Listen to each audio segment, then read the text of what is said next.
Hi students, அனைவருக்கும் வணக்கம். நம்ம இந்த இடத்துல என்ன பார்க்க போகிறோம் அப்படின்னா, 10th ஸ்டாண்டர்டில் தமிழ் ஒரு first midterm exam original question paper தான் பார்க்க போகிறோம். Government official question paper. அதுக்கு முன்னாடி நீங்கள் என்ன நம்ம சேனலை சப்ஸ்கிரைப் பண்ணாமல் தான் சப்ஸ்கிரைப் பண்ணுறேங்க. இதில் இருக்கக்கூடிய கொஷின்ஸ் எல்லாமே ரொம்ப முக்கியமான கொஷின்ஸ் தான். அதனால் இந்த கொஷின்ஸ் எல்லாமே ப்ரிப்பேர் பண்ணுறேங்க.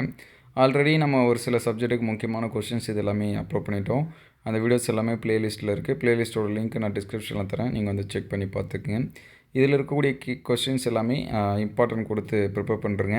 மிட்டம் எக்ஸாம்ஸை பொறுத்த வரைக்கும் ஒரு 2-3 டிஸ்ட்ரிக்ட் கொஸ்டின் பேப்பரை கம்பேர் பண்ணி பார்த்தீங்கன்னா ஈஸியாக நீங்கள் வந்து ஃபுல் மார்க்ஸ் வந்து ஸ்கோர் பண்ணலாம்.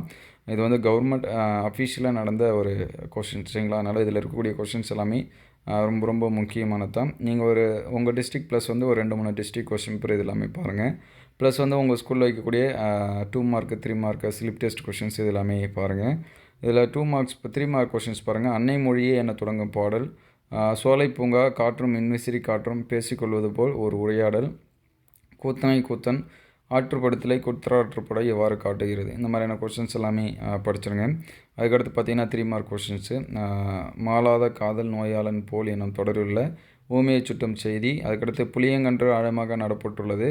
இதுபோல் இளம் பெயர் வகை 5 பெயர்களை தொடங்கினால் தொடர்களில் அமைக்க. இந்த மாதிரியான கொஷின்ஸ் எல்லாமே பாருங்கள்.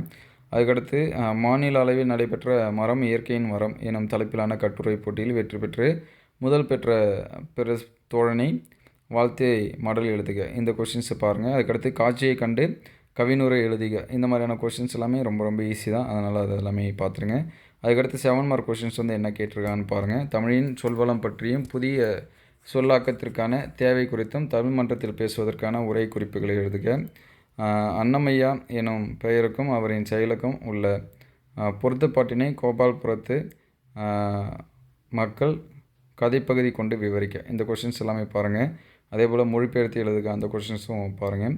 அதில் இருக்கக்கூடியது எல்லாமே இம்பார்ட்டன்ட் கொஷின்ஸ் தான். அதனால் ஸ்கிப் பண்ணாமல் படிச்சுருங்க. அடுத்தடுத்த வீடியோவில் மீதி இருக்கக்கூடிய சப்ஜெக்ட்டுக்கு இம்பார்ட்டன்ட் கொஷின்ஸ் எல்லாமே பார்ப்போம்.